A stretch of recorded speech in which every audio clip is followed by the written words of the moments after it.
दोस्तों, क्या आपने कभी सोचा है एक ऐसा देश जो दुनिया की सबसे बड़ी ताकत बनने की राह पर था, अचानक एक रात घुटनों पर क्यों आ गया? क्यों एक समृद्ध और सुनहरे भविष्य का सपना देखते लोग सड़कों पर भूखे प्यासे भटकते नजर आने लगे? क्या ये सिर्फ एक आर्थिक दुर्घटना थी या फिर कोई ऐसा रहस्य जिसे आज तक पूरी तरह उजागर नहीं किया गया? ऐसा क्या हुआ था दोस्तों जो दुनिया की सबसे बड़ी ताकत बनने का सपना देख रहा था, कैसे एक रात में अपने घुटनों पर आ गया? यह कहानी उस दौर की है जब अमेरिका की सड़कों पर सन्नाटा पसरा था, जब कारखानों की चिमनियां ठंडी पड़ गई थीं और जब लोगों की आंखों में उम्मीद की जगह डर ने घर कर लिया था। यह कहानी है ग्रेट डिप्रेशन की, एक ऐसी त्रासदी जिसने न सिर्फ अमेरिका बल्कि पूरी दुनिया को झंझोर कर रख दिया। लेकिन इसके पीछे क्या था? क्या यह सिर्फ एक आर्थिक संकट था या इसके पीछे छिपी थी एक ऐसी साजिश जिसने इतिहास का रुख बदल दिया? आइए रहस्य के पर्दे उठाते हैं।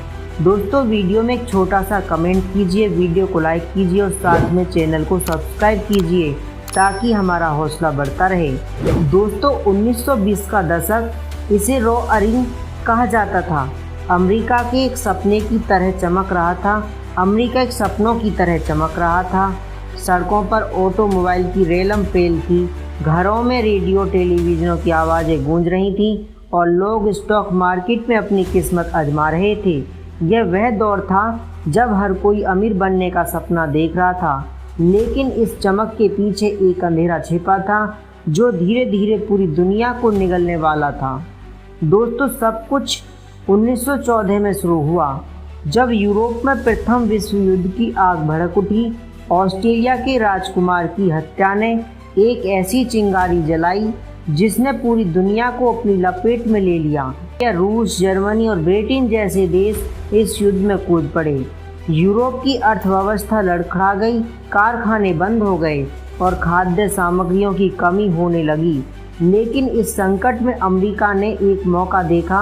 दोस्तों, अमेरिका ने यूरोपों की ज़रूरतों को पूरा करने के लिए अपने कारखानों को रात दिन चलाना शुरू किया। हथियार, अनाज और अन्य सामान यूरोप भेजे जाने लगे। 1993 में जहां अमेरिका का निर्यात $2.4 बिलियन था, वह 1917 तक 6.2 बिलियन तक पहुंच गया। बड़े बड़े उद्योगपतियों की तिजोरियां भर रही थीं, लेकिन इस समृद्धि की नींव कमजोर थी। दोस्तों, युद्ध खत्म हुआ, यूरोप तबाह हो चुका था, लेकिन अमेरिका अब एक नई ताकत बनकर उभरा था। उसने युद्धग्रस्त देशों को कर्ज देना शुरू किया, बदले में सोना जमा किया। अमेरिका की सड़कों पर समृद्धि की लहर थी। लोग नई नई चीजें खरीद रहे थे, कारें, रेडियो, घर, बैंक लोन दे रहे थे और स्टॉक मार्केट आसमान छू रहा था। लेकिन इस चमक की दमक के पीछे एक तूफान तैयार हो रहा था। दोस्तों, 24 अक्टूबर 1929, यह वह दिन था जब अमेरिका का सपना चूर चूर हो गया। न्यूयॉर्क स्टॉक एक्सचेंज में एक दिन में $5 बिलियन का नुकसान हुआ। लोग अपने शेयर बेचने के लिए वॉल स्ट्रीट पर उमड़ पड़े। अगले कुछ दिनों में यह नुकसान 14 मिलियन तक पहुंच गया। यह सिर्फ पैसों का नुकसान नहीं बल्कि विश्वास का टूटना था। लोग डर गए, बैंकों पर दबाव बढ़ा और फिर वह दौर शुरू हुआ जिसे दुनिया ग्रेट डिप्रेशन के नाम से जानती है। दोस्तों, लेकिन क्या यह सिर्फ एक दुर्घटना थी या इसके पीछे कुछ और भी था? 8 मार्च 1930 को पॉल वॉक, जो फेडरल रिजर्व के वाइस चेयरमैन थे, ने राष्ट्रपति को चेतावनी दी। उन्होंने कहा कि यह स्टॉक मार्केट अब एक जुआ घर बन चुका है। स्टॉक ब्रोकर और बैंक मिलकर कीमतों को हेर फेर कर रहे हैं। लेकिन उनकी चेतावनी को अनसुना कर दिया गया। क्या यह एक साजिश थी? क्या कुछ लोग जानबूझकर इस तूफान को ला रहे थे? दोस्तों, जल्दी बैंकों पर दबाव बढ़ने लगा।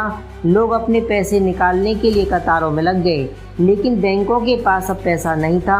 11,000 से ज़्यादा बैंक दिवालिया हो गए थे। लोग सड़कों पर आ गए, कारखाने बंद होने लगे, बेरोजगारी 25% तक पहुंच गई।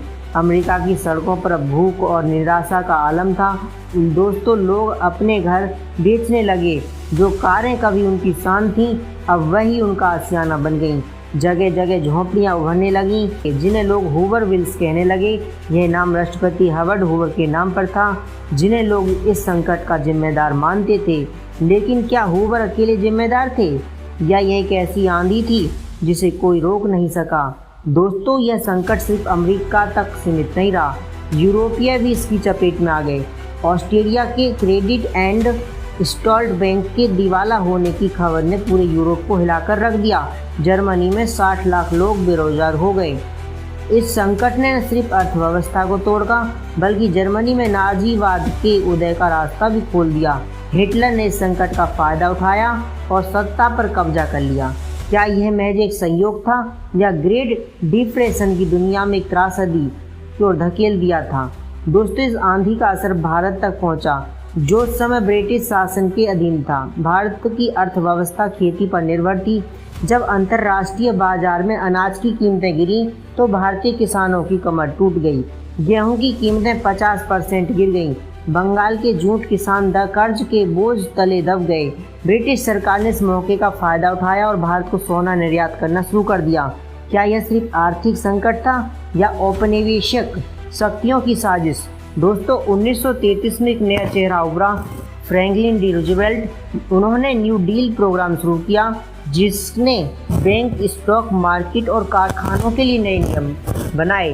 पेड़ लगाने के अभियान से लेकर बेरोजगारी को काम देने तक रूजवेल्ट ने अमेरिका को इस अंधेरे से निकालने की कोशिश की। लेकिन क्या यह काफ़ी था? यह दुनिया अब भी उस तूफान की छाया में थी।